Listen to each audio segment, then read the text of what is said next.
20-25-30 minute में कोशिश करेंगे कि आपको कुछ ऐसी बातें बता पाए जो कुछ विशेष नहीं, बस हमारा एक जर्नी है। हम जिस रास्ते पर चले, मैं कोशिश करूंगा कि आपको कुछ शब्द ऐसी बातें हो जिससे आपका कुछ फायदा हो जाए। हालांकि मेरे अंदर में वो शब्दों की वो जादू जो प्रियंबल जी के अंदर में मेरे अंदर में नहीं है, मेरे अंदर में वो कला नहीं है। मैं बिल्कुल ही साधारण सा आदमी, जैसे आप हैं वैसे मैं, बिल्कुल साधारण आदमी आपकी तरह मैं, कोई विशेष अलंकृत व्यक्ति मैं नहीं हूं। एक मध्यम वर्गीय, निम्न मध्यम वर्गीय, मध्यम वर्गीय जो कह लीजिए परिवार में पैदा हुआ। पटना में पढ़ाई लिखाई अच्छी की हमने, अच्छे मार्क्स आते थे। आजकल के बच्चों की तरह 99.97 तो नहीं आते थे, लेकिन मैथ्स में 99 नंबर आते थे। आज से 30-35-40 साल पहले, जिस समय 60% आना ही अच्छी बात कही जाती थी, तो पढ़ाई में कमजोर तो नहीं था। सपने बचपन से बहुत बड़े बड़े थे, सपने कभी छोटे नहीं थे। परिवार की आय की साधन सीमित थी, नौकरी पेशा, मेरे फादर नौकरी क्या करते थे, लेकिन फिर भी मेरे अंदर बचपन से एक कांटा घुस गया था। कोई व्यक्ति बुरा नहीं मानेंगे, लेकिन मेरे अंदर एक कांटा घुस गया था कि कहीं भी क्लर्क की नौकरी नहीं पकड़ेंगे। मैं फिर से हाथ जोड़ के विनम्र निवेदन करता हूं, कोई व्यक्ति बुरा नहीं मानेंगे, नौकरी कोई खराब नहीं होती है, नौकरी सभी अच्छी होती है, लेकिन एक कांटा घुस गया था तो घुस गया था। तो उसको पूरा करने के लिए मैं 19-20 साल में ही ग्रेजुएशन करते करते मैंने एमआर की जॉब पकड़ ली। अब बहुत से लोग कहेंगे भैया उससे अच्छा तो कहीं क्लर्क ही था, लेकिन वो अलग बात है। बहुत सारे जॉब हुए, बैंक में क्लर्क की जॉब हुई। मेरे पिताजी, मेरे पापा मुझे बहुत समझाते रहे, बेचारे पटना से ट्रेवल करके धनबाद आए कि बेटा वहां ज्वाइन कर जाओ। मैंने उन्हें बहुत कोशिश किया समझाने का, और मैंने ज्वाइन नहीं किया। वो समझे नहीं समझे मुझे नहीं पता, लेकिन मैंने ज्वाइन नहीं किया, क्योंकि वो कांटा घुसा हुआ था। घुसा हुआ था, उसे कोई निकाल नहीं सकता था।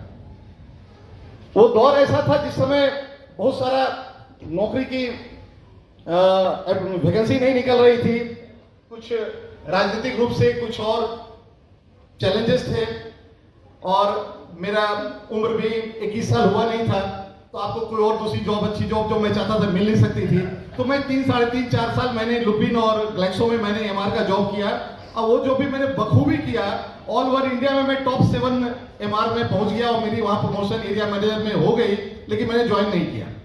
तब तक मैंने 1 महीना का छुट्टी लिया, और भारतीय स्टेट बैंक में पीओ की नौकरी निकली थी, और मैंने उस समय तैयारी किया 1 महीना का छुट्टी लेकर के, और मेरा भारतीय स्टेट बैंक में चयन हो गया। लगा कि जिंदगी तो अब सेट हो गई, अब तो जो चाहेंगे वो पालेंगे। लेकिन 2 ही साल जॉब करते करते ये समझ में आ गई बात कि इस जॉब से पेट तो भर जाएगा, जिंदगी तो बीत जाएगी, लेकिन जो सपने हैं वो नहीं पूरे होंगे, जिंदगी तो कट जाएगी। जिंदगी के लिए क्या चाहिए? जिंदगी के लिए रोटी कपड़ा मकान चाहिए, मिल जाएगा। छोटी मोटी इज्जत चाहिए, मिल जाएगा।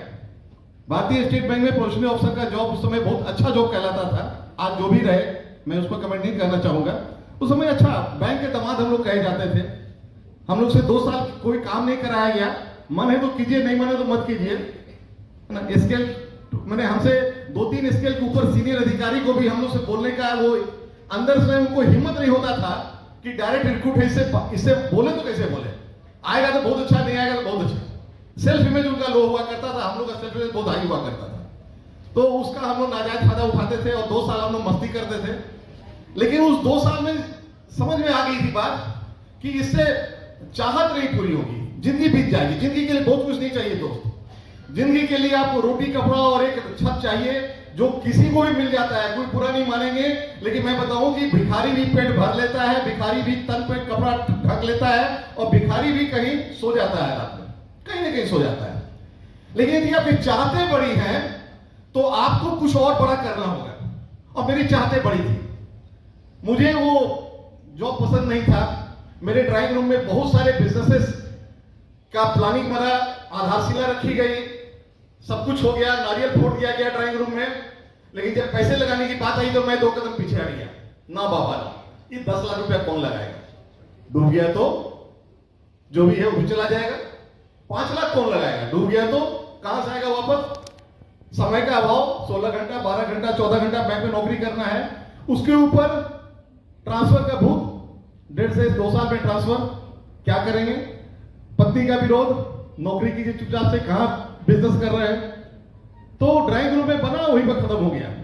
और यही सब करते करते एमवे 2-3 बार मेरे पास आया, लेकिन मुझे समझ में नहीं आया, क्योंकि जो व्यक्ति मुझे लाए थे, एमवे दिए थे मेरे सामने में प्रपोजल लाए थे, या तो उनका अप्रोच पसंद नहीं आया, या तो मुझे विश्वास नहीं हुआ कि एमवे भी कुछ हो सकता है।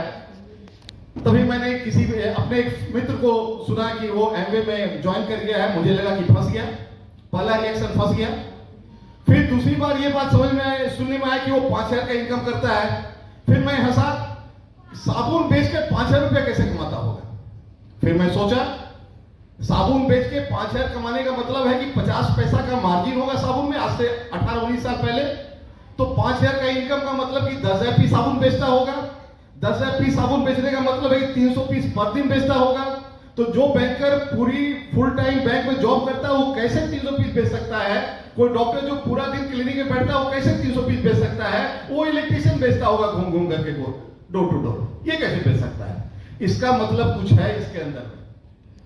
और वहां से हमने अपना आई साइट से माइंड साइट की तरफ मैंने कन्वर्ट किया। 2 चीज, आई साइट, आप वहां बैठे हैं, आपको यहां दिख रहा है, क्या दिख रहा है? राकेश कुमार दिख रहा है, आपको स्टेज दिख रहा है, सब कुछ दिख रहा है, ये आपका आई साइट, आप देख पा रहे हैं। कुछ लोग का माइंड साइट होगा जो मॉरिशस में होंगे, जिस समय मॉरिशस चल रहा था पिक्चर। कुछ लोग बाकू में होंगे, कुछ लोग अंतालिया की जब बात हुई तो अंतालिया चले गए होंगे, कुछ लोग को अंतालिया बाकू मॉरिशस पसंद नहीं है तो लंदन चले गए होंगे। वो उनका माइंड साइट है, वो मन की शक्ति से सोच रहे हैं कैसे हो सकता है। आंख की दृष्टि से तो बस वही दिख रही जो सामने दिख रही है। आंख के आई साइड से आप सिर्फ इस हॉल को देख सकते हैं, माइंड साइड से आप अभी चंद्रमा पे भी जा सकते हैं, कहीं जा सकते हैं। आपकी सोच असीमित है। मैंने भी सोचा कि ये 50 पैसे के मार्जिन से नहीं कुछ हो सकता है 5,000 का इनकम। इसका मतलब यह बिजनेस जो दिखता है वो है नहीं, और जो है वो दिखता नहीं है, उसे देखना पड़ेगा।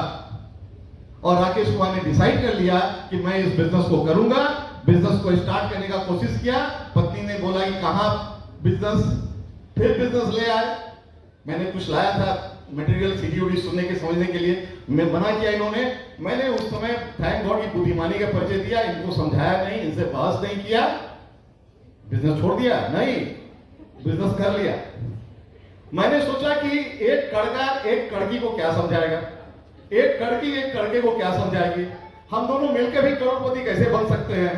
इसलिए चुप रहो, जो इस रास्ते पर ज्ञानी है उसको पीछा करो, उसके साथ चलो। और हमने वही काम किया, और वही काम करते करते मैं आगे बढ़ता चला गया। और इस काम में हमारी पत्नी का बहुत बड़ा रोल रहा। मैं कुछ बताना चाहूंगा, इनका अमूल्य योगदान रहा। और इस योगदान में आपको कुछ और नहीं मिल सकता है, ये संभव नहीं था।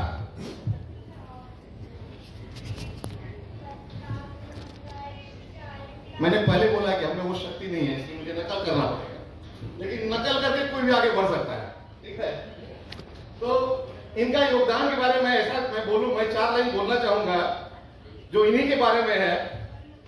अपने सपने तुम स्वयं चुनो और बुन लो विश्वास की डोरी से, तुम विजय गर्जना के नायक, तुम्हें क्या करना है लोरी से।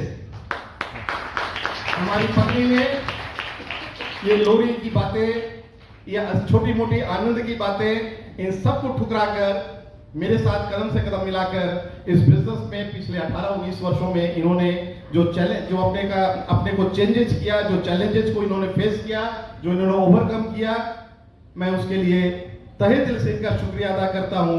और मैं अब माइक उन्हें देता हूं, आप उनसे कुछ शब्द सुने, फिर मैं आगे आपसे बात करूंगा। तो over to diamond going crown Mrs सीमा।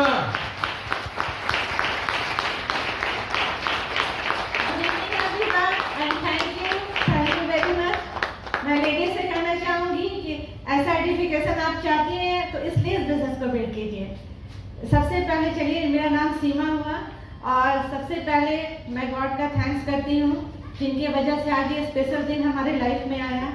फिर मैं अपने पेरेंट्स, अपने इन लॉज, अपने बच्चों, सबका थैंक्स करती हूँ जिनकी ब्लेसिंग रही हमारे ड्रीम्स को पूरा करने में, सबने बहुत सपोर्ट दिया है। फिर मैं सारे यहाँ पे ऑफिसर्स का धन्यवाद करती हूँ जिन्होंने बहुत सहयोग दिया हमारे बिजनेस के सफर को पूरा करने में। फिर मैं अपने सारे अपलाइन का थैंक्स करती हूँ जो हमें बिजनेस में लेके आए या जिन्होंने हमें समय समय पर गाइड किया। फिर मैं अपने सारे टाइगर टीम का थैंक्स करती हूँ जो शुरुआत के समय में थे या जो अभी है, जो हमारे साथ चल रहे हैं। फिर मैं यहाँ बैठे सारे लोगों का तहे दिल से शुक्रिया अदा करती हूँ जो हमारे आज इस सेलिब्रेशन में हमारे साथ हैं। Thank you very much. मैं अपने बारे में बताऊँ कि मेरे पापा एडमिनिस्ट्रेटिव जॉब में थे, ट्रांसफरेबल जॉब में थे। ट्रांसफ़र होते हुए हम लोग पटना आए, वहीं से IAS होके मेरे पापा ने रिटायरमेंट लिया। मम्मी मेरी हाउसवाइफ थी। 4 भाई बहनों में मैं सबसे बड़ी, पापा की सबसे दुलारी, थोड़ी जिद्दी भी थी और बहुत ही बचपन हम लोग का बहुत रॉयल था, कुछ भी चीज़ की कमी नहीं थी। मांगने से पहले ही समझिए वो पूरा हो जाया करता था। पापा आँख से देख के समझते ही कोई भी चीज़, कभी भी कोई डिमांड, कभी भी कुछ रुकता नहीं था, तुरंत वो चीज़ मिल जाया करता था। तो बहुत अच्छे से बचपन बीती। उसके बाद ग्रेजुएशन पूरी होते होते शादी हो गई। शादी हुई तो हस्बैंड स्टेट बैंक में थे, जैसा कि इन्होंने बताया स्टेट बैंक में थे। पटना में हमारा ससुराल भी था और मेरे भाई नहीं अकेले, 3 नंदे थी हमारी और कंफर्टेबल लाइफ थी हमारे। लॉस भी हमारे साथ में थे, अच्छी ज़िंदगी चल रही थी। और मुझे लेकिन एक छोटा सा वाक़या याद है कि मैं एक बार शादी के कुछ दिन ही बाद मैं इनके साथ शॉपिंग पे गई थी और शॉपिंग करके हम लोग लौट रहे थे जस्ट, और वहीं पे एक शॉप पे आगे डिस्प्ले साड़ी थी और मुझे बहुत पसंद आई और मैंने इनसे पूछा कि ये साड़ी बहुत अच्छी लग रही है, मुझे लेनी है। साड़ी तो हम लोग ले लिए, लेकिन इन्होंने पूछा कि क्या प्लान की थी, इसके लिए प्लान करके आई थी। तो मुझे कुछ अजीब सा लगा कि साड़ी के लिए भी प्लान करना होता है क्या। तो शादी भी कम उम्र में हुई थी और थोड़ा बचपना भी था और पता नहीं था कि ज़िंदगी में बहुत कुछ प्लान करके चलना होता है। अपनी मदर इन लॉ को भी देखा था कि वो हर एक चीज़ की एक एनवेलप तैयार रखी थी। कुछ भी हुआ तो जाओ सीधा देख लो कबर्ड में रखा हुआ एनवेलप निकाल के टैक्स पे कर दो, या सब्जी है तो वहाँ से निकाल लो। तो मुझे लगा था कि हर चीज़ की एक बनी हुई। तो उन्होंने बताया था कि नहीं, सैलरी जिसको मिलता है ना, जो सैलरी होल्डर रहते हैं उनको ऐसे ही करना होता है, तभी वो कंफर्टेबल रहता है। हर चीज़ हम लोग पूजा से लेके सब चीज़ का एक अलग तैयार रखते हैं, एनवेलप तैयार रहता है और उसी से हम लोग पूरी महीने का खर्च करते हैं। ये सब कुछ धीरे धीरे समझ में आ रहा था कि ज़िंदगी इस तरह से ज़िंदगी में चलना पड़ता है। फिर ट्रांसफ़र इनकी रांची हुई, हम लोग रांची आ गए। रांची आने के बाद हस्बैंड जैसे उन्होंने बताया कि ये अपने जॉब से बहुत सेटिस्फाइड नहीं थे, उन्हें कुछ कुछ करना था। और मुझे भी रॉयल ज़िंदगी की एक हैबिट थी। मैंने देखा था पापा को कि कितने अच्छे से वो मतलब ज़िंदगी को जिए था। मम्मी के पास हमको नहीं लगता है कभी भी किसी चीज़ के लिए मैंने कुछ सोचना था, तो कहीं भी कुछ जाना था तो वो हमने देखा था और बहुत अच्छी ज़िंदगी थी उनकी। तो इस तरह से हम लोग का ज़िंदगी चल रहा था और ये हमेशा चाहते थे देख के मुझे कि मैं कुछ करूँ। ये मुझे भी सेट करने की कोशिश में लगे रहते थे। जब जैसे बच्चों के एडमिशन के लिए गए तो वहाँ प्रिंसिपल से बात कर लिया, लेकिन मैं बहुत आलसी थी और मैं कुछ करना नहीं चाहती थी। मैं चाहती थी मेरे हस्बैंड खूब कमाए और मैं आराम से रहूँ, तो इसलिए मैं कुछ भी करना नहीं चाहती थी। इसलिए मैं धीरे धीरे कॉम्प्रोमाइज़ करना शुरू कर दिया। बहुत चीज़ों की डिमांड रहती थी, लेकिन मैं सोचती थी कि मुझे नहीं करना, तो मैं चुप लगा जाती। तो लाइफ धीरे धीरे ऐसे ही कॉम्प्रोमाइज़ से बदल रही थी। 2 बेटियाँ आ गई थी, लेकिन हस्बैंड देखते ही रहते थे। ऐसे ही इन्होंने बिजनेस को ज्वाइन किया, मन नहीं था लेकिन फिर भी इन्होंने ज्वाइन किया। लेकिन कुछ दिन बाद इसके एक मीटिंग में गए तो बहुत अच्छा लगा। वहाँ पे इस तरह से लोग बैठे थे, कपल में थे और सब लोग बहुत एक्साइटेड थे, बढ़िया प्लान चल रहा था। प्लान भी जो दिखाए थे काफ़ी एनर्जेटिक वो स्पीकर थे, तो बहुत अच्छा लगा। तब लगा, डिसाइड किया कि नहीं, इस बिजनेस को हम लोग जरूर करेंगे। उसके बाद से सिलसिला चालू हुआ। सबसे पहला जो चीज़ था वो चेंज करना तो प्रोडक्ट को था। प्रोडक्ट के लिए खुद को कन्विंस कर लिया कि जैसे सब लोगों को लगता है कॉस्टली है, मुझे भी लगा था, लेकिन कन्विंस कर लिया कि नहीं, प्रोडक्ट को यूज़ करके पैसा आएगा, मेरे सपने पूरे होंगे। तो वो धीरे धीरे कर लिया। लेकिन दूसरा काम जो था खुद को चेंज करना, ये बड़ा कठिन था, क्योंकि ये बिजनेस की जो रिक्वायरमेंट थी वो मेरे नेचर के बिल्कुल ऑपोजिट थी। क्योंकि स्टेज पे ऐसे बात करना, लोगों को प्रोडक्ट बताना, प्रोडक्ट को सेल करना, ये सब मैं कभी जिंदगी में दूर तक नहीं सोच सकती थी कि ये सब काम कभी भी मुझसे होगा। कैसे मैं किसी को प्रोडक्ट सेल करूंगी, बताऊंगी, दोस्ती करूंगी। मुझे तो लोग कहते हैं कि दो लेडी बगल में बैठ गई तो तुरंत में सब हाल चाल पता चल जाता है दो घर का।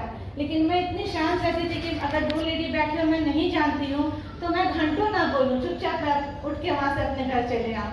तो बहुत कम बोलती थी, बोलने से भी डर लगता था, दोस्ती करने से भी डर लगता था, और यही काम था इस बिजनेस का।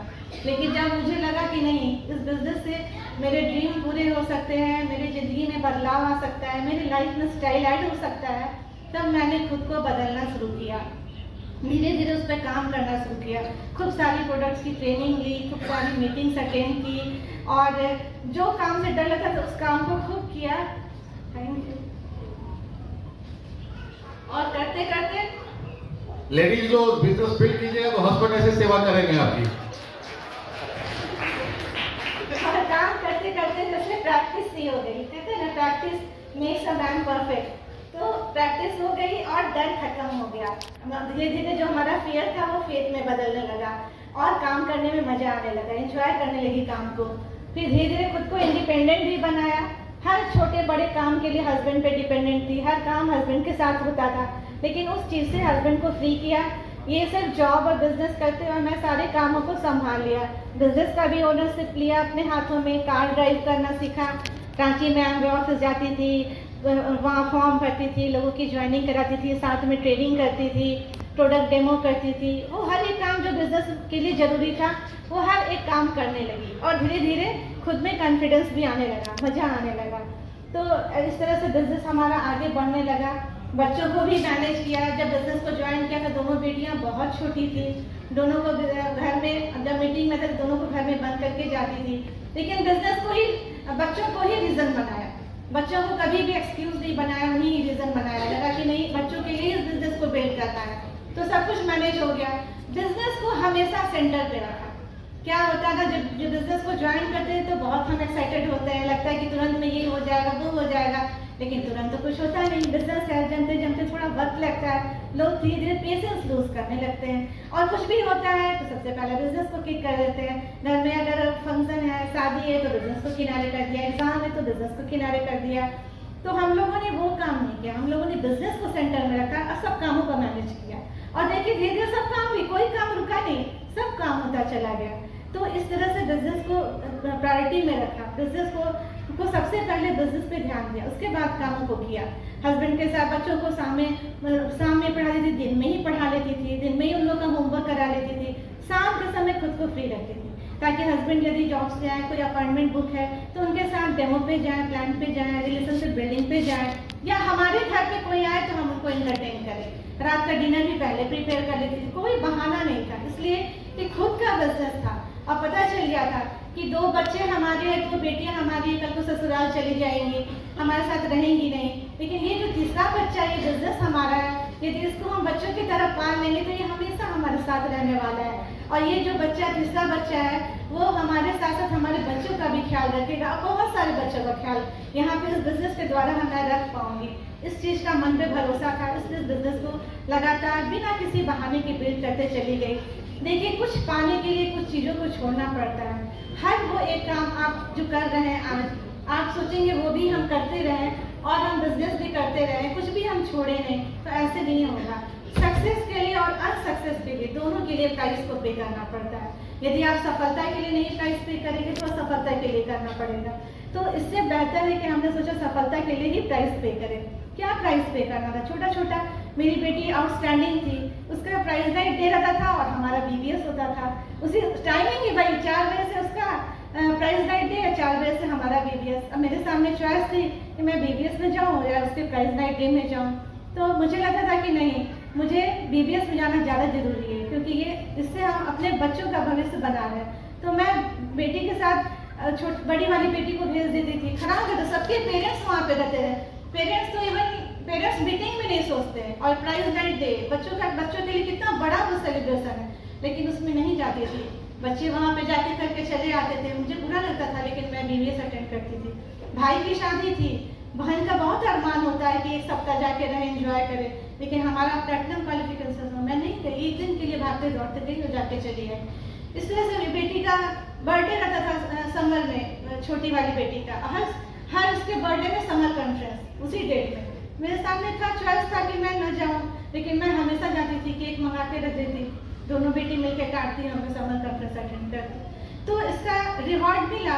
आज बड़ी वाली बेटी इस बिजनेस में फाउंडर्स प्रेगनेंट में हमारे साथ हर एक फॉरेन ट्रिप में साथ रहती है। छोटी वाली बेटी की भी लाइफ में स्टाइल ऐड हो गया है, वो हर एक चीज़ जो वो चाहती है वो करती है, किसी चीज़ के लिए भी उसको सोचना नहीं है।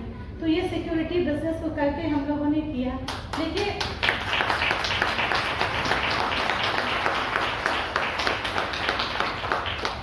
चीटी की फिलॉसफी को आपने देखा होगा, चीटी को देखा होगा, जब चीटी चलती है तो लगातार चलती रहती है। आप अगर उसके सामने एक पेन रख दीजिएगा ना, वो साइड से होके चलने लगेगी, लेकिन वो चलती रहेगी। कब तक? जब तक आप उसको मार न डाले। वो कभी क्विट नहीं करती, चलती रहती है। उसका दूर का देखिए विजन, वो समर में निकलती है, विंटर के लिए काम करती है। वो हमेशा उसका फोकस रहता है कि विंटर में, ठंडा में हमको ना निकालना पड़े और हम पहले से ही उसके लिए खाने का इंतजाम कर लें। और कब तक? जब तक वो कर सकती है तब तक वो जीवन जी भर के वो काम करती है उस चीज के लिए। माइंड उसका हमेशा पॉजिटिव रहता है। वो हमेशा चाहती है विंटर के बाद फिर समर आएगा, फिर हम लोग बाहर निकलेंगे। कभी भी क्विट नहीं करती है। इस चीज को हम लोगों ने भी सीखा कि कभी बिजनेस को क्विट नहीं करना, चलते रहना है। देरी हुआ, थोड़ा लेट हुआ, लेकिन फिर भी हमने रेस कंप्लीट किया। छोड़ना नहीं है, करते रहना है। जो इस बिजनेस को छोड़ा नहीं है वो सब कोई सफल हुआ है, आगे पीछे, लेकिन हर कोई सफल हुआ है। इस चीज को हम लोगों ने ध्यान में रखा।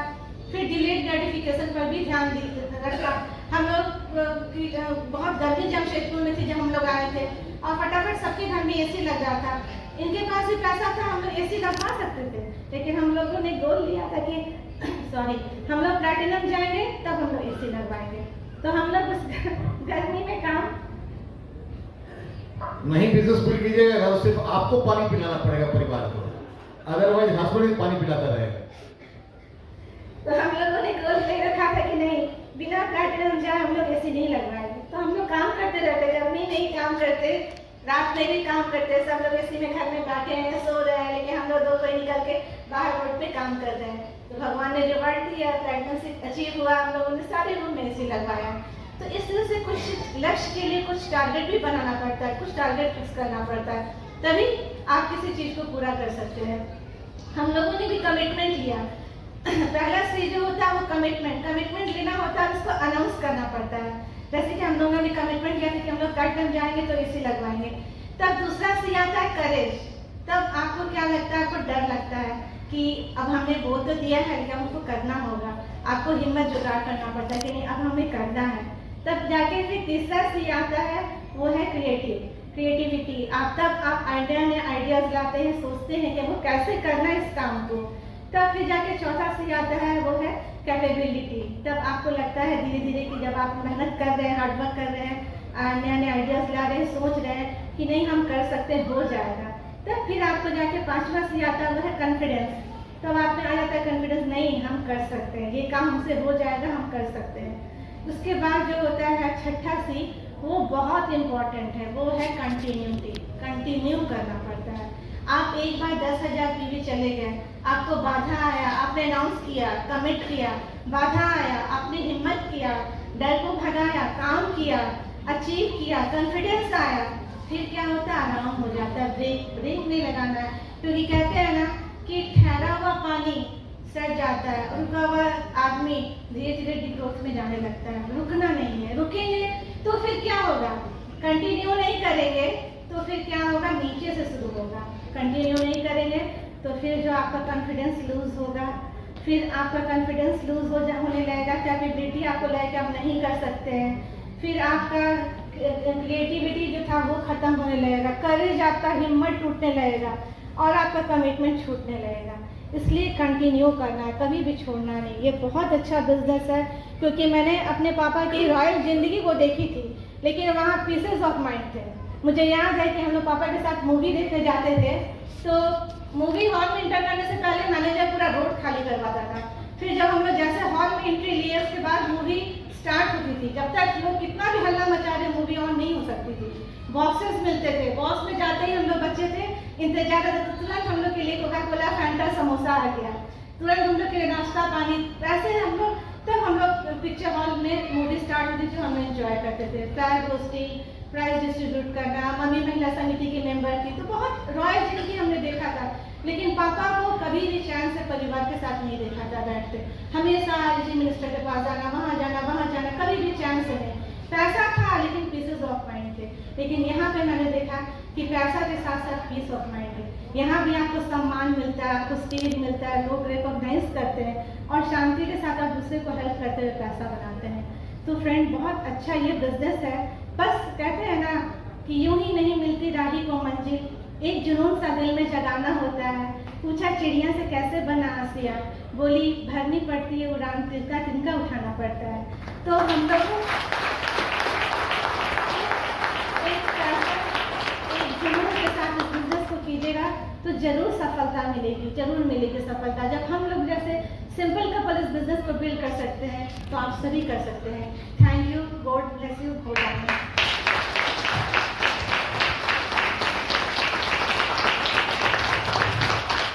तारीफ कोई जोर से पढ़ सकती है, आप अपने जो बनाना चाहें तो। थैंक यू दोस्त, समय नहीं है, मात्र 12-13 मिनट बचे हुए हैं और 18 साल के जर्नी की कहानी 12-13 मिनट में कहना संभव नहीं है। लेकिन मैं कुछ कहना चाहूंगा। सबसे पहले तो मैं आपको ये बताना चाहूंगा कि आप सब बहुत लकी हैं।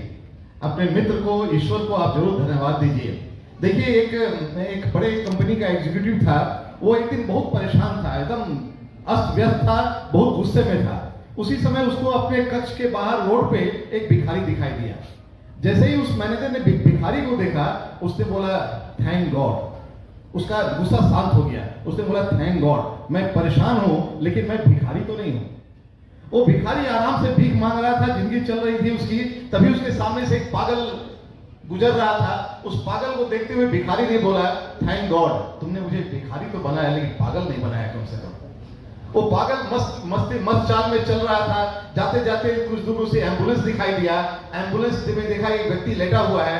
उस पागल ने भगवान को थैंक यू बोला, थैंक गॉड, तुमने मुझे पागल तो बनाया लेकिन मैं इस व्यक्ति की तरह एम्बुलेंस में लेटा हुआ तो नहीं हूं, मैं बीमार तो नहीं हूं। वो बीमार व्यक्ति जब हॉस्पिटल पहुंचा तो गेट में ही उसे एक डेड बॉडी निकलता हुआ दिखाई दिया। उस बीमार व्यक्ति ने भी भगवान को थैंक यू बोला, थैंक गॉड, तुमने मुझे बीमार बनाया, हॉस्पिटल पहुंचाया, लेकिन मैं इस डेड बॉडी की तरह तो नहीं हूं। लेकिन वो डेड बॉडी किसी को थैंक यू नहीं बोल सकता था।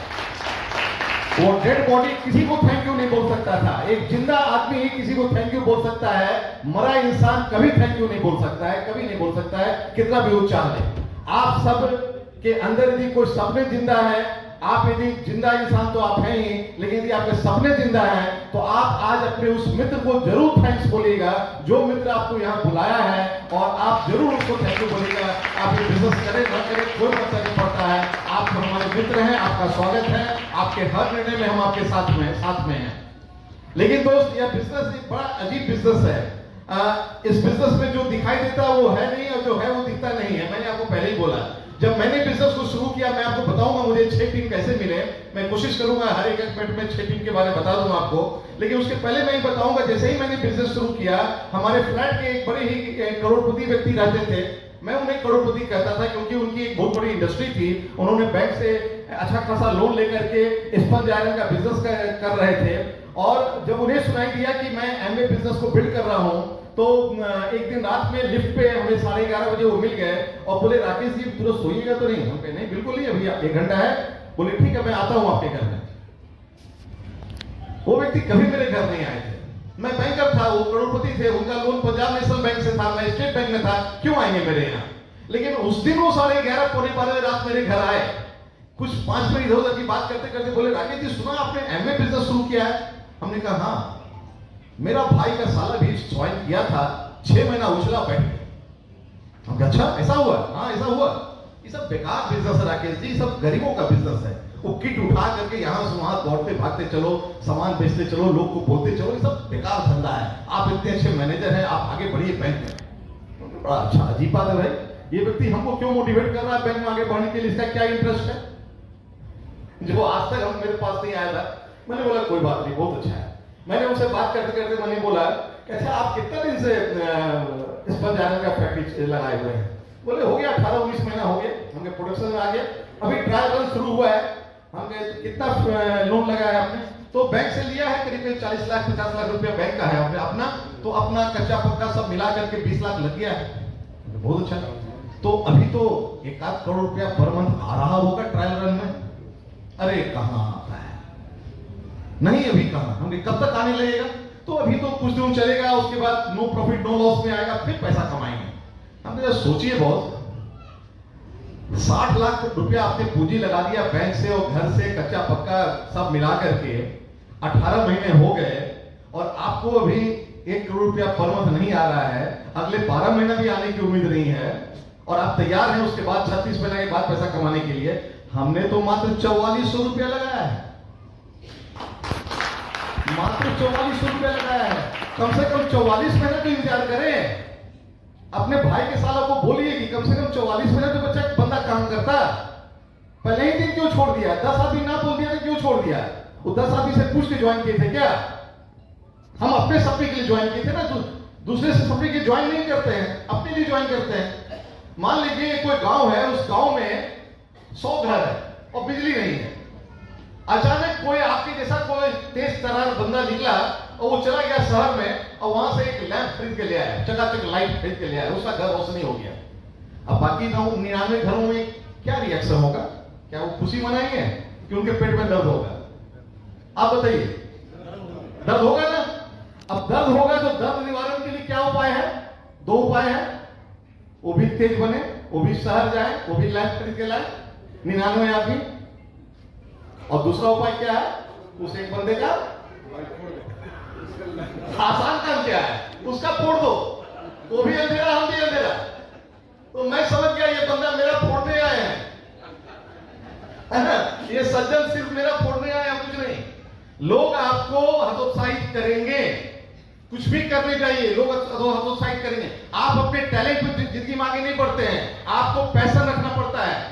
हम सब वाकिफ है, सचिन तेंदुलकर 15 साल का लड़का खेलने उतरा, 2 टेस्ट मैच खेला था, तीसरा टेस्ट मैच में ड्रॉप हो गया था, चौथा टेस्ट मैच खेलने उतरा, 4 विकेट पर 22 रन था, पाकिस्तान के साथ मैच हो रहा था। उधर इमरान खान और वसीम अकरम क्या तेज तरार बॉलर, ये 15 साल का बच्चा, उधर सिद्धू था 9 टेस्ट के रन पे।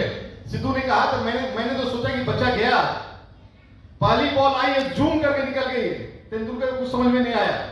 टैलेंट था उसके पास, प्रैक्टिस थी पहले से उसके पास, सब कुछ था उसके पास, तभी 15 साल में वो पिच पे उतरा था, लेकिन टैलेंट काम नहीं आया। दूसरा बॉल आया और सीधे उसकी नाक पे खून का फव्वारा पड़ने लगा, तेंदुलकर गिर गया। स्ट्रेचर आया, फिजियोथेरेपिस्ट आए, उन्होंने उसे अपना दिया, मरहम पट्टी किया और लोग स्ट्रेचर को उठा के ले जा रहे थे। सिद्धू बोलता है मैंने सोचा चलो बच गया, कम से कम चल जाएगा, आराम तो करेगा, नहीं तो यहां तो गया। तब तक तेंदुलकर उठ के बोलता है मैं खेलेगा, मैं खेलेगा। नाक पे पट्टी बंधी हुई है, खून की धारा निकल रही है, तेंदुलकर बोलता है मैं खेलेगा। टैलेंट जो था वो था, एक बॉल में कोई टैलेंट बढ़ नहीं गया था, कोई स्किल बढ़ नहीं गया था, लेकिन उसका पैशन जो है उभर के आया था, बोला मैं खेलेगा। अपोजिशन आपको हमेशा हराने के लिए सोचता है। आप बिजनेस बिल्ड करने चल रहे हैं, सारे लोग आपके अपोजिशन पार्टी हैं, सब लोग चाहेंगे कि आप बिजनेस न करो, आप उसी तरह टिफिन बॉक्स लेकर ऑफिस जाओ, घर आओ, सब लोग यही सोचेंगे। सब लोग विद ड्यू रिस्पेक्ट आपके अपने भी यही बोलेंगे, विद ड्यू रिस्पेक्ट आपके माता पिता, आपके बच्चे, आपके भाई बहन, आपके सबसे क्लोज आदमी भी आपको डिस्करेज करेंगे। क्यों डिस्करेज करेंगे? वो आपके दुश्मन नहीं है, उन्हें जानकारी नहीं है। जो जानकारी मुझे राकेश कुमार को हो गई थी, वो जानकारी किसी और को नहीं थी, इसलिए वो डिस्करेज करेंगे। आपके साथ यही होता है और आपको डिस्करेज किया जाता है। मैं इसी डिस्करेजमेंट के बीच में मैं बिजनेस को बिल्ड कर रहा था। मैं पहले बहुत शाही आदमी था, मुझे किसी से दोस्ती नहीं थी, लेकिन बिजनेस बिल्ड करना था तो मैं दोस्ती करना शुरू कर दिया। और मेरा एक बैचमेट था मेरे साथी ब्रांच में, उसकी ट्रांसफर पटना हो गई थी। एक दिन पटना से फोन आया, कैसे हो राकेश? मैंने कहा बहुत अच्छे हैं। बॉस कैसा है? बॉस से सब लोग त्रस्त रहता है, हम और वो दोनों बॉस से त्रस्त है। बॉस कैसा है? बॉस अपने मस्त में, हम लोग अपने में है, छोड़ो जाने दो बॉस को, मैं तो कुछ दिन में रिजाइन कर दूंगा। क्या रिजाइन कर दोगे? स्टेट बैंक का डिप्टी मैनेजर, जिसका मैनेजर में प्रमोशन होने वाला, बोलता है रिजाइन कर दोगे? हाँ, एक ऐसा चीज मिल गया, रिजाइन कर देंगे। क्या बताओ? अभी नहीं, फोन पे नहीं बताएंगे, मिल के बताएंगे। और ऐसा क्यूरियोसिटी जगह कि वो बंदा अगले 2-3 महीने में स्पॉन्सरिंग हुए और उनके साथ एक ह्यूज टीम बनी। आप कैसे स्पॉन्सर करते हैं, आप कैसे कांटेक्ट करते हैं, क्या आपके अंदर में गट से आप बात करते हैं या आप निमिया की बात करते हैं, ये डिपेंड करता है आपकी जीत और हार पे। मैंने उन्हें गट से बात किया, मैंने बोला मैं तो रिजाइन करने वाला हूं, रिजाइन किया नहीं था, मैं बोला रिजाइन करने वाला हूं, हो गया 10 महीना 12 महीना 18 रिजाइन कर दूंगा। और उन्होंने इतनी बड़ी टीम बिल्ड की कि वो टीम मेरा एक माने स्ट्रॉन्ग पिलर हो गया है। That person is no other than emerald going diamond Mr Neelkant Das and Mrs Sushmita Das. एक जोरदार क्लैपिंग होनी चाहिए, एक जोरदार क्लैपिंग होनी चाहिए। आगे चल के हाल में हम लोग बचपन, हम लोग 30 साल से बैंक में साथी थे, फिर बिजनेस पार्टनर हो गए और अभी हम लोग रिश्ते में बन गए और हम लोग हमारे संधि हो गए और हम लोग दोनों हमारी बेटी के विवाह में संधि हो गए। तो ये एक प्रकार रिलेशनशिप आगे बढ़ गया। बहुत बड़ी टीम है कि उसमें किसका नाम लूं किसका नहीं नाम लूं। उस टीम में हमारे डायमंड भी है, मनोज एंड उषा सिंह एक डायमंड उस टीम में निकल गए हैं। अनेक उसमें एमरल्ड फाउंडर्स प्लेटिनम अनगिनत लोग हैं, मैं सबका नाम नहीं ले सकता हूं लेकिन अनगिनत लोग हैं और बहुत ह्यूज टीम है। और आने वाले समय में आप देखेंगे उस टीम से पटपटा कर डायमंड निकलेंगे, जैसे मकई फटफड़ाता है ना, पटपटा के डायमंड निकले, डायमंड पर डायमंड, हर साल 2-3 डायमंड निकलने वाले हैं, ऐसा आप देखने वाले हैं, आप विटनेस करेंगे। और उसी वो टीम आगे बढ़ रही थी, लेकिन वो बिजनेस करते करते ये डिस्करेजमेंट के साथ में मेरा भी ट्रांसफर हो गया। जब से रांची से मैं जमशेदपुर आ गया और जमशेदपुर में मैं किसी को नहीं जानता था, सिर्फ एक व्यक्ति को, और जिस एक व्यक्ति को जानता था वो मेरे अपलाइन थे, वो ऑलरेडी बिजनेस में थे, उन्हें मैं बिजनेस में ला नहीं सकता था। तो मैंने सोचा कि बिजनेस कैसे होगा, मैंने कहा होगा। हमेशा आपके पास हार्ड चॉइस है, इजी चॉइस होता है। तेंदुलकर के पास इजी चॉइस था, वो आराम से स्टेशन पर लेट के जा सकता था ना, खून का फव्वारा बह रहा था, कोई कुछ नहीं बोलता, अगले मैच में सिलेक्शन भी हो सकता, हो जाता। लेकिन उसने बोला मैं खेलेगा, हार्ड चॉइस। फिर चोट लगेगी तब मैंने भी हार्ड चॉइस किया, मैं लोगों से दोस्ती करूंगा, चाहे जमशेदपुर हो चाहे कहीं हो, मैं दोस्ती करना शुरू किया। रांची में जब बिजनेस शुरू किया था उसी से मेरा ट्रांसफर एक रूरल ब्रांच में हो गया था। मेरे पास आसान चॉइस था, मैं अपने को बोल देता कि मेरा तो ट्रांसफर रूरल ब्रांच में हो गया, बिजनेस कैसे होगा, बिजनेस नहीं होगा, 15 दिन में रिलीव होने वाला है, चिट्ठी आ गई है, 15 दिन में रिलीव कर दो। मैंने सोचा इस 15 दिन में इस रांची शहर में 15 आदमी को स्पॉन्सर करेंगे, मैं रहूंगा रूरल ब्रांच में, 15 आदमी ग्रो करेंगे, मेरी 15 आदमी से 5 आदमी की टीम तैयार हो जाएगी। और मैं फटाफट उस 15 दिन काम करना शुरू किया और मेरा वो 15 महीना मैं उसी शहर में रह गया। यदि मैं अपने को डाउन कर देता, मैं काम बंद कर देता, तो काम बंद करने की आदत हो जाती और मैं उसी तरह से फिर 15 महीना पार होता, बिजनेस नहीं बिल्ड होता। लेकिन मैंने हार्ड चॉइस किया कि इस 15 दिन को फ्रूटफुल बनाना है, मुझे काम करना है। उसी तरह जमशेदपुर आके मैं लोगों से बातें करने लगा, कहीं भी जाते थे, कहीं भी लिफ्ट में मुस्कुराना है, दोस्ती करना है, फल के वाले पर दोस्ती करना है, वेजिटेबल शॉप पे दोस्ती करना है, डॉक्टर के यहाँ दोस्ती करना है, मेडिसिन शॉप कहीं भी रहे दोस्ती करना है। दोस्ती करते थे तो साइज बात नाम बताते थे, बैंक बताते थे, वो बंदा दोस्ती कर लेता था। जब बिजनेस बनाते थे तो भाग जाता था। कितने लोग तो मेरे घर में बुके लेके आ गए, जब मैंने उन्हें कॉल किया बुके लेके आ गए, मैंने उन्हें बिजनेस दिखाया, भाग गए।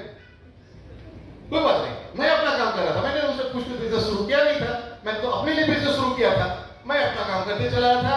इसी तरह से एक डॉक्टर साहब के गए, होम्योपैथ डॉक्टर थे, उनके यहाँ मैं गया तो देखा कि जो कंपाउंडर है उनसे अंदर मेडिसिन लाके दे रहे हैं। मैंने उनसे बात किया, मुझे लगा कि कंपाउंडर तो दिख नहीं रहे हैं, ये भी तो बड़े स्मार्ट आदमी दिख रहे हैं, तेज तरार आदमी दिख रहे हैं। मैंने उनसे बात किया, उन्होंने बोला मैं डॉक्टर साहब का बेटा हूँ, मैं उनको पापा को हेल्प करता हूँ। बहुत अच्छी बात है, कुछ और करना चाहते हैं? बोले हाँ। बोले मेरे घर आइए, शर्त है पत्नी के साथ आइए, मैं और मेरी पत्नी एक बिजनेस भी कर रहे हैं। बोले बहुत अच्छा। संडे के दिन था, घर में आए, मैं अंदर रूम में था, किसी ने मेरे घर के मेड ने दरवाजा खोला तो मेरे कान आवाज गई, ओह एमबे है, मालूम होता तो नहीं आते। ऐसा ही मैजिक कॉर्नर बना हुआ था मेरे घर में, ड्राइंग रूम में सेल्फ पे रखा हुआ था। देखते ही बोला ओह एमबे है, मालूम होता नहीं है, शायद यहाँ बैठी हुई भी है। लेकिन मैंने उन्हें बिजनेस दिखाया। He was none other that late doctor K Prasad Rao and Mrs Sudha Rao. एक जोरदार ताली होनी चाहिए उनके लिए। वो मेरे सेकंड टीम यहाँ पर बने जमशेदपुर पर, उनके नीचे ह्यूज ऑर्गेनाइजेशन बनी। अभी आपने देखा दो फाउंडर्स प्लेटर उन्हीं की टीम में है, mister Pankaj and Mrs Urvashi and mister Sanjay Singh and Mrs Poonam Singh. उन्हीं की टीम में दो फाउंडर्स प्लेटर मिले और भी बहुत सारी टीम उनकी ग्रो कर रही है, बहुत सारी टीम और आगे बढ़ रही है। तो उन्होंने बोला वो एमबे है, लेकिन जब मैंने उन्हें वाकई में सही प्लान दिखाया, सब कुछ दिखाया, तो उन्होंने बिजनेस को ज्वाइन किया।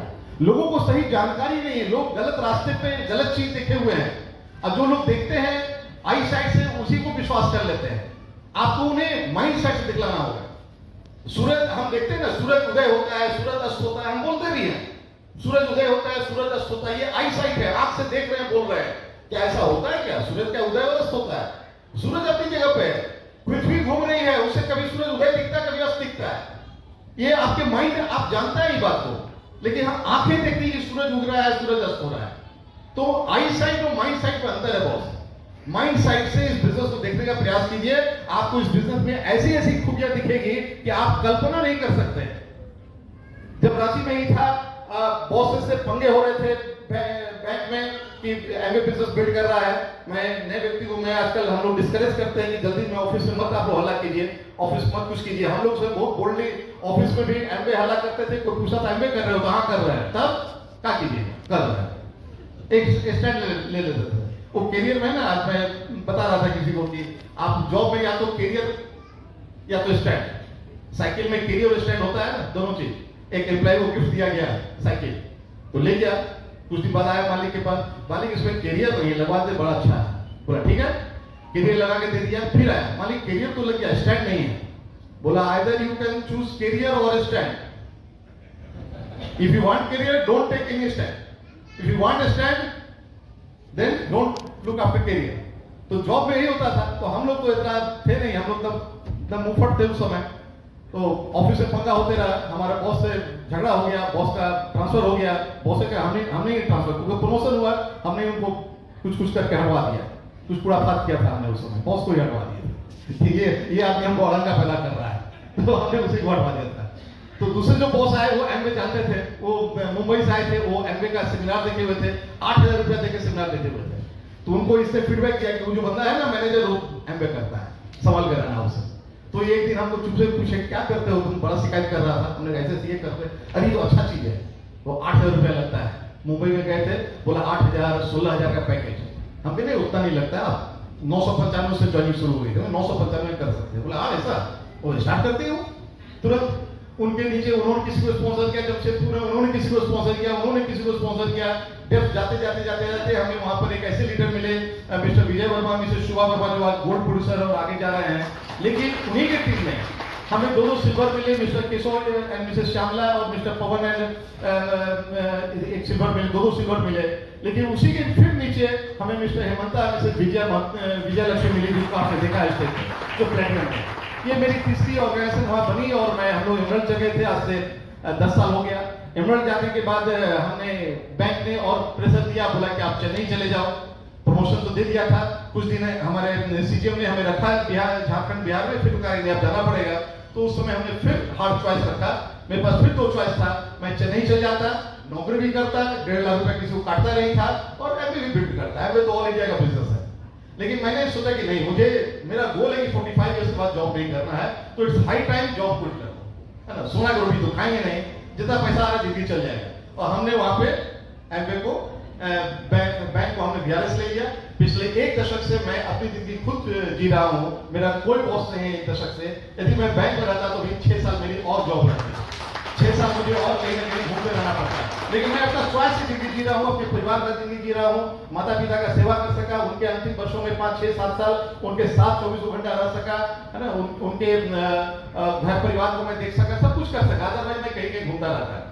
लेकिन इसी दौरान दिल में और शांति आ गई थी, और आराम से जिंदगी जी रहे थे। लेकिन ऐसा ही करते करते फिर मेरी बेटी, अच्छा हाँ, रांची में ही एक और वीडियो साहब ज्वाइन किए थे, और बिजनेस नहीं हो रहा था उनका।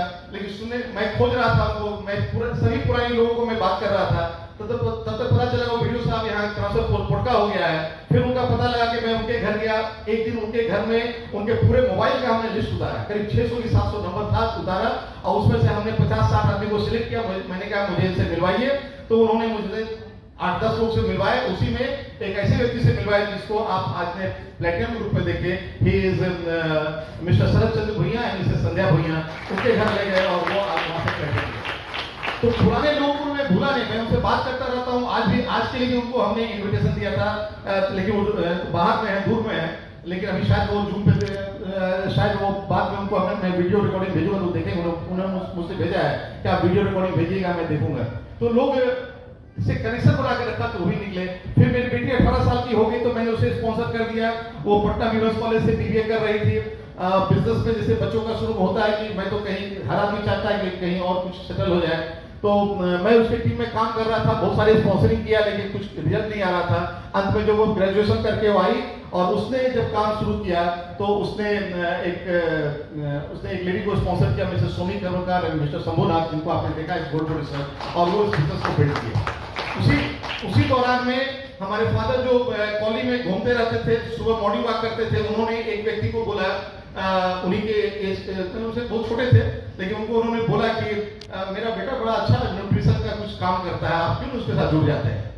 तो उनके मन में उत्सुकता पैदा हुआ कि क्या है भाई, ये बता रहे हैं।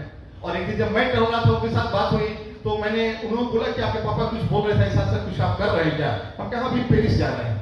बोले पेरिस जा रहे हैं? अभी भी वहां पर स्ट्राइक हुआ है, अभी जा रहे हैं? हम कहा वो कंपनी का आदमी जाके देख लिया, सब कुछ सब ठीक ठाक है और हम लोग को ले जाएगा, अच्छा से ले आएगा, वीजा हो जाए, हम लोग को कुछ नहीं करना, कर देगा। ऐसा हो सकता है? हाँ हो सकता है। वो बिजनेस को स्पॉन्सर किए mister Ajit Kumar and Mrs Nishi, उनका नाम था, उन्होंने बिजनेस में आए, बहुत तेज तरह काम किए और काम करते करते उन्होंने बहुत लोग से मिलवाया। उसी में उन्होंने हमें मिलवाया Mrs Rajni Rajesh and Mr Rajesh Kumar, जिनको आप तो इस तरह से हमारी एक टीम, 5वीं टीम तैयार हो गई। फिर मुझे एक्सपेंशन, मैंने तो बहुत लोग को स्पॉन्सरिंग किया, स्पॉन्सरिंग की कमी हमने कभी नहीं किया। मैंने तो एमए से पूछा कि मैंने कितना स्पॉन्सर किया है, मेरा अपना पर्सनल गेसिंग है कि मेरा पर्सनल स्पॉन्सरिंग कम से कम हुआ होगा तो 180 प्लस हुआ होगा, क्योंकि 2010 में हमने कैलकुलेट किया तो उसमें 136 स्पॉन्सरिंग मेरा पर्सनल था, तो अभी मेरा 180 से प्लस हो गया। और उसके बाद मैंने सारा स्पॉन्सरिंग भाव्या की टीम में करना शुरू किया था, तो उसके टीम में भी 100 प्लस स्पॉन्सरिंग होगा। तो अभी तक में 19 साल में मैंने कम से कम 250 से 300 के बीच में स्पॉन्सरिंग किया होगा। डाटा आएगा तो कभी और बताऊंगा मैं आपको। तो उसी स्पॉन्सरिंग मैं कहां से कर रहा था, जहां भी जाए, दुकान में, मॉल में, मार्केट में, मैं लोगों से दोस्ती करता था। कहीं पर टूलेट का ऐड लगा, मैं फोन लगा के बात करता था। कोई इंश्योरेंस कंपनी का नंबर मिला, उससे बात करता था। कोई म्यूचुअल फंड वाला मिला, उससे बात करता था। कोई शेयर वाला मिला, उससे बात करता था। बुलाते थे, प्लान दिखाते थे। पत्नी बोलती थी कहाँ इस समय फंसते हैं, हमें फंसता नहीं है, मैं उसको अपॉर्चुनिटी दिखाने का प्रयास कर रहा हूँ। सब लोग नहीं देखते थे, कुछ लोग देखते थे। और सही देखते देखते एक व्यक्ति आए, बोले कि सर कुछ इन्वेस्टमेंट कीजिए, मैं मिलना चाहता हूँ। आइए, मोस्ट वेलकम, मैं भी तो आदमी ही खोज रहा हूँ। तो वो आए मेरे घर में और मुझे इन्वेस्टमेंट दिखाने लगे। और मैंने उन्हें बताया कि आप टाइम इन्वेस्टमेंट वाले जानते हैं? बोले क्या होता है? हम ऐसे पैसा इन्वेस्ट करेंगे तो बड़ा पैसा मिलेगा, तो टाइम इन्वेस्ट करें तो बड़ा टाइम मिलेगा। बोले ये क्या होता है? हम कहे आप दिन भर में 24 घंटा काम कर सकते हैं, नहीं 10 घंटा, वहां तो 10 घंटा काम करेंगे, साल में 300 दिन काम करेंगे, 30 साल काम करेंगे, 90,000 घंटा, आप 1 लाख घंटा काम कीजिएगा। लेकिन यदि आपके लिए 10 लाख घंटा काम होने लगे हर दिन, तो ये कैसे होगा? तो आप किसी आदमी में इन्वेस्ट कीजिए अपना समय, उसको कुछ सिखाइए, पहले कुछ सीखिए, फिर उसको सिखाइए। यदि आपकी टीम में 100 आदमी हो गए जो 2-2 घंटा काम कर रहे हो, तो 200 घंटा आपके लिए हो गया, 10 घंटा आपका काम, तो 210 घंटा आपका काम हो गया। फिर वो 200 आदमी में अगर इस तरह से 200 आदमी की टीम बना दिए, तो आपके लिए एक ही दिन में 10,000 घंटा काम हो सकता है, और 10 दिन में आपके लिए 1 लाख घंटा काम हो सकता है, जो आप पूरी दिन की करेंगे। बातें उन्हें समझ में आ गई और वो बिजनेस शुरू किए। Now he is also platinum and Mrs Ruby and Mr Chandan, आपने उन्हें स्टेज पे देखा। तो इस तरह से 6 टीम तैयार हो गई और हम लोग बिजनेस को बिल्ड किए। लेकिन मैं आपको ये बताना चाहूंगा, समय खत्म हो गया है, मैं ज्यादा समय नहीं लेना चाहूंगा। बहुत सी बातें मैं बोलना चाह रहा था, लेकिन मैं ज्यादा ओवर टाइम नहीं लूंगा, अदरवाइज अर्जुन जी बोलेंगे कहाँ किसको माइक पकड़ा दिया है, बस छोड़ ही नहीं रहा। बहुत कुछ बोलना था आपसे, लेकिन कभी और बोलेंगे। मैं एक चीज बताऊंगा कि अपना सेल्फ इमेज हाई रखिए, कभी सेल्फ इमेज लो मत कीजिए। कभी ये मत सोचिए कि आप बिजनेस को नहीं कर सकते, आप हमेशा बिजनेस को कर सकते हैं। देखिए हिरन जो है ना, हिरन की गति जो है वो करीब 70-80 किलोमीटर प्रति घंटा होती है, लेकिन बाघ की जो स्पीड होती है वो 60 किलोमीटर प्रति घंटा होती है। लेकिन फिर भी बाघ जो है वो हिरन को खा जाता है। क्यों खा जाता है? बाघ हिरन को इसलिए खा जाता है कि हिरन और बाघ में जब रेस होता है तो हिरन दौड़ते पीछे घूम के देखता है कि बगवा कितना दूर है। और जो पीछे घूम के देखता है ना, उसी समय हिरन का स्पीड जो कम हो जाता है और धीरे धीरे बाघ उसके नजदीक पहुंचते रहता है, और एक समय आता है कि बाघ उसको दबोच लेता है। ये गलती कभी मत कीजिए। आप अपनी स्पीड में चलते रहिए, कभी खोद कर मत देखिए क्या हुआ। बीज को यदि आप रोज खोद के देखेंगे तो बीज कभी पौधा का रूप लेने वाला नहीं है। तो एक कविता से मैं अपनी बात को खत्म करना चाहूंगा, क्योंकि समय बहुत ही ज्यादा हो गया है। तो रुक गया है समय 40 मिनट, पहले शायद 5-10 मिनट प्लस हो गया है। गर्व जुनून हो सर पे तेरे और अंतर में हो विश्वास, फिर ठोकर और ठुकराने का होगा कहां तुम्हें ऐसा। बहुत लोगों ने ठोकर दिया, बहुत लोगों ने ठुकराया, बहुत लोगों ने डिस्करेज किया, लेकिन आज उनका नाम याद नहीं है। लेकिन हमें याद है मैं कौन कौन सा देश घूमा हूं। मैं फुकेट गया हूं, मैं मलेशिया का पेनांग शहर गया हूं, मैं बाली गया हूं, मैं स्विट्जरलैंड गया हूं, मैं मेलबर्न गया हूं, टोरंटो गया हूं, दुबई गया हूं, सिंगापुर गया हूं, है ना। और एक जो शहर बीच में साथ छूट रहा है, कनाडा का टोरंटो गया हूं, और ऑस्ट्रेलिया मेलबर्न बोल दिया, टोरंटो गया हूं। अभी हम लोग अंतालिया जा रहे हैं, मार्च में लोग दुबई जाएंगे, फिर 2 ट्रिप और दिखलाया गया है, वहां जाएंगे, फैमिली ट्रिप मॉरिशस जाएंगे, बाकू जाएंगे, बीच में और एक ट्रिप है बुडापेस्ट का ट्रिप होगा, है ना। तो वो भी है। तो इतना जगह घूम लिया मैंने इस बिजनेस के थ्रू। लोगों को जो ठुकराए, जो ठोकर दिया, उनका मुझे नाम भी याद नहीं है, ठीक है। मकसद में सच्चाई है तो सीना ठोक के ही कहो, झुकना होगा दुनिया तुमको, विश्वास पे अपने खड़े रहो, अड़े रहो, अड़े रहो, अड़े रहो। आपको अपने जिद पर अड़ना होगा, तभी दुनिया आपके साथ आएगी। लोग आपके साथ नहीं आएंगे जब तक आप नहीं अड़ेंगे। और जानते क्यों नहीं आएंगे? लोगों को ये विश्वास नहीं होता है कि ये बंदा जो एमवे हल्ला कर रहा है, ये 2 साल बाद भी एमवे बोलेगा। मैं आपको सच बता रहा हूं। लोगों ने देखा है मार्केट में कि लोग आते हैं, एमवे उछलते हैं और छोड़ देते हैं। तो पहले लोग आपको टेस्ट करेंगे, क्या आप टिकेंगे, तब वो आपके साथ आएंगे। तो आपको पहले टिकना होगा और आपको प्रूव करना होगा कि आप वास्तव में एमवे के लिए आप हैं, और आपने सच्चाई के साथ आप बिजनेस को बिल्ड कर रहे हैं, तभी लोग आपके साथ जुड़ेंगे। दुनिया बदली है जिसने भी, पहले उसको इंकार मिला, अपमानों का हार मिला और तानों का उपहार मिलेगा। लोग बोलेंगे मैनेजरी नहीं चल रही है क्या, नौकरी छूट गया क्या, है ना, तरह तरह की बात बोलेंगे। अविश्वास पे अपने विश्वास भरो और लहरों के विपरीत बहो, हाथों में विजय बसा लिए, विश्वास पे अपने खड़े रहो, अड़े रहो, अड़े रहो, अड़े रहो। ये इस तरह की बहुत सी पंक्तियां मैंने अपने प्रॉस्पेक्ट के घर से ला करके लिख करके, जब भी मुझे चैलेंजेस आया, मैंने उस लाइन को पढ़ा। जब भी चैलेंज मैंने उस लाइन को पढ़ा और पढ़ के अपने आप में हमने विश्वास पैदा किया। अपने सपने तुम स्वयं चुनो और बुन लो विश्वास की डोरी से, तुम विजय गर्जना की नायक, तुम्हें क्या करना है लोरी से।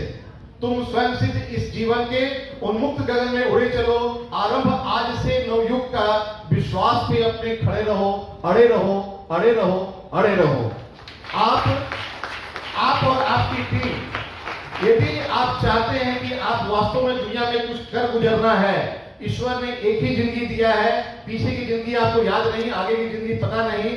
इस जिंदगी में यदि आप केवल अपने जिंदगी की जरूरतों भर से संतुष्ट नहीं है, आपके कुछ बड़े अरमान हैं, बड़े चाहत हैं, तो आप वास्तव में खुश नसीब है कि आज ऊपर वाले ने किसी न किसी माध्यम से आपको इस हॉल में बिठा दिया, आपको एमवे से रूबरू परिचय करा दिया। अब यह आपका ड्यूटी है, इसके बारे में और जानकारी लेकर के आप एक नई दुनिया गढ़ सकते हैं। आपके पीछे लोगों की फौज खड़ी है जो ये चाहते हैं कि आप एक मजबूत निर्णय लीजिए, आप उसमें टिकिए, तब वो आपका हाथ थामेंगे और आप भी एक दिन डायमंड होकर स्टेज पर आइएगा। Thank you and back to the host. और लास्ट में हो गया, मेरा पार्ट ओवर हो गया। मैं अब कुछ विशेष बात बोलना चाहता हूं, है ना। अब रिकॉर्डिंग अगर हो रहा है बंद कर दी।